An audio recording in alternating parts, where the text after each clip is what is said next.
கர்த்தராகிய இயேசு கிறிஸ்துவின் நாமத்தில் உங்களை அன்போடு வாழ்த்துகிறேன். இன்று ஆண்டவர் நமக்கு தரும் அற்புத வார்த்தை அப்போஸ்தலர் 10:31. உன் ஜெபம் கேட்கப்பட்டது. Acts 10:31. Your prayer has been heard. அன்பான சகோதர சகோதரிகளே, கொர்நேலியு என்னும் 100க்கு அதிபதி தேவ பக்தி உள்ளவனாய் காணப்பட்டான்.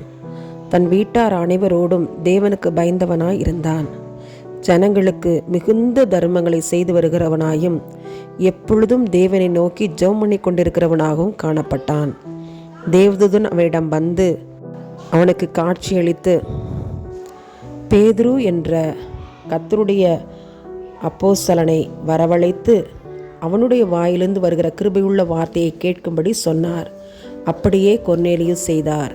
கொர்நேலியும் அவருடைய உறவினர்களும் பேதுருவின் வாயிலிருந்து வருகிற வார்த்தைகளை கேட்ட பொழுது கர்த்தர் அவர்களை ஆசீர்வதித்தார். பரிசுத்தாவின் அபிஷேகத்தை அளவில்லாமல் இறங்க பண்ணினார்.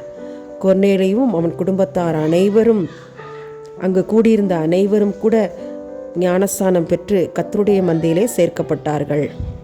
கொர்நேலியுவுக்கு கொடுத்த இந்த வாக்குத்தத்தம் இன்று உங்களுக்கும் எனக்கும் கொடுக்கப்பட்டுள்ளது. எத்தனையோ காரியங்களுக்காக ஆண்டவரிடம் நாம் மன்றாடி ஜெபித்து கொண்டிருக்கிறோம் அல்லவா? நம்முடைய ஜெபத்தை கேட்டதாக கர்த்தர் சொல்கிறார். நிச்சயம், கட்டாயம் நம் ஜெபம் கேட்கப்பட்டது.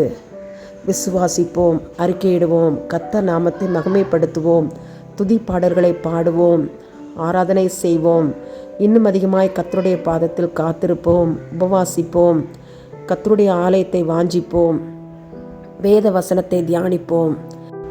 கர்த்தர் நம் ஜெபத்தை கேட்டார். ஆமென். அன்பின் பரலோக பிதாவே, தர்மையான ஜெப நேரத்துக்காக ஸ்தோத்திரம்.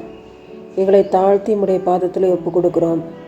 எங்களுடைய குடும்பத்தில் ரட்சிக்கப்படாத ஜனங்களுக்காக உம்முடைய சமூகத்தில் பாரத்தோடு கூட வருகிறோம். ஆண்டவரே, கணவன் ரட்சிக்கப்பட கிருபை செய்யுங்க, மனைவி ரட்சிக்கப்பட உதவி செய்யுங்க, பிள்ளைகள் கர்த்தராகிய இயேசுவை சொந்த இரட்சகராக ஏற்றுக்கொள்ள கிருபையின் தருணங்களை ஏற்படுத்தி கொடுங்க.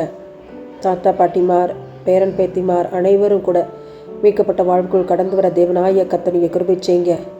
குடும்பமாய் நாங்கள் பரிசுத்த ஆண்டவரே அந்த பரலோகத்துக்கு தகுதி பெறணுமே சுவாமி, எங்களை மன்னித்து ஏற்றுக்கொள்ளும். பாவங்களை அறிக்கையிட்டு அவற்றை விட்டு விடவும், பரிசுத்தமான வாழ்விற்குள் நாங்கள் அடியெடுத்து வைக்கவும் எங்களுக்கு இரக்கம் பாராட்ட வேண்டுமாய் நாங்கள் ஜெபிக்கிறோம். நானும் என் வீட்டாருமோ வென்றால் கர்த்தரையே சேவிப்போம் என்று யோசுவா பக்தனை போல ஒவ்வொரு குடும்பமும் சொல்லத்தக்கதாக நீர் மாற்றும்.